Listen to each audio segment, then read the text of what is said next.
Greetings, is Calabrios here. Now, it was an amazing performance by Marcos Maidana. It was incredible. 6-round TKO of Josecito Lopez. It was just that kind of fight, and that's what boxing fans around the world have witnessed throughout the year 2013. Lopez and Maidana were simply following suit. Now, between the 140-pound range, 154 pounds, the fight game has been absorbing fantastic matchups. Not promising much, but delivering even more. Which brings along with you a question: are we in the middle of a new golden era of boxing? The amount of talent situated between the three weight classes. Every month there is at least one fight that is grabbing our attention. In just 2 weeks' time, Paulie Malignaggi will be taking on Adrian Broner in another cheek-throwing event in the welterweight division. Now, I'm not suggesting we are witnessing anything close to the Four Kings era, but we have that was very similar to what was absorbed in late-night TV sets in the 90s, with sensational matchups in the middleweight and super middleweight classes. In fact, this may be even better. You may not agree with what Calabrios is saying here, but everyone is too busy discussing how much boxing fans have gone down the drain to notice that in fact something good is happening.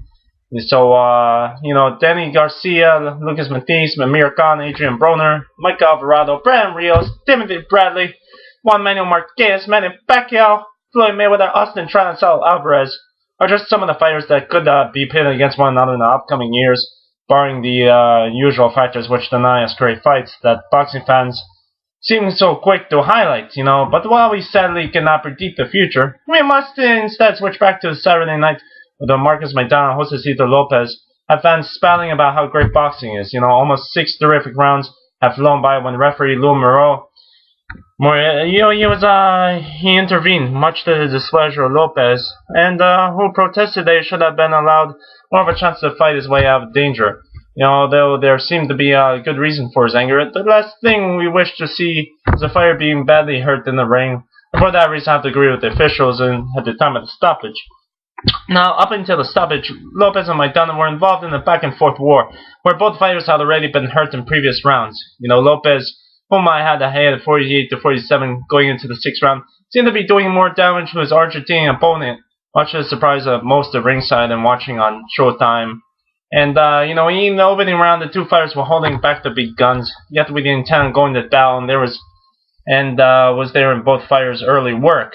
The Home Depot Center exploded to life in the 2nd round as bombs began to fly, big overhand rights landing flush on Maidana's chin. The former light welterweight returned fire with 2 feisty flurries. Now, fan favorite Israel Vasquez, sitting ringside, was enjoying every second of the non-stop brawling and that he engaged in so often with his memorable fights. Now, in the third, the fireworks were lit as Maidana backed up Lopez, only for the Mexican-American to fire back, going to work downstairs before spraying punches to the head of Maidana. Although I was still scoring the bout, it was obvious that it was a pointless task. This one was going to go the distance. Now, the 4th carrying on in the same vein, suddenly, I looked at the two warriors. They were throwing punches, and, 2 big right hands, a big left, then going to the body of Josecito Lopez. First turning point of the night came in the 4th round as Lopez was clearly taking over the fight. Lopez hurt Maidana badly, seconds before Maidana fell to the canvas, but Moret ruled it a slip. The 5th round then took another dramatic twist, as when looking comfortable, Lopez was caught flush and with his back against the ropes and was pummeled for the remainder of the round. Although Lopez was throwing back Maidana, had for the first time stamped his authority on the contest. Then came the finish. Lopez, hurt from several sickening uppercuts, finally went down. Now unable to keep Maidana off him, Lopez succumbed again. The end was in sight, and Maidana's relentless assault forced the referee to intervene. Now in his 2nd stoppage defeat, Lopez drops to 36 and 18, and while the victor Marcos Maidana improves to 34-3-31. Lopez's style and heart has once again, won him more support, and then may well win him a few more paydays in the welterweight division. So for Maidana, the question as to whether or not he will fight fellow Argentinian Lucas Matisse lingers more than ever. Now, that's all Calabrios will say for the moment.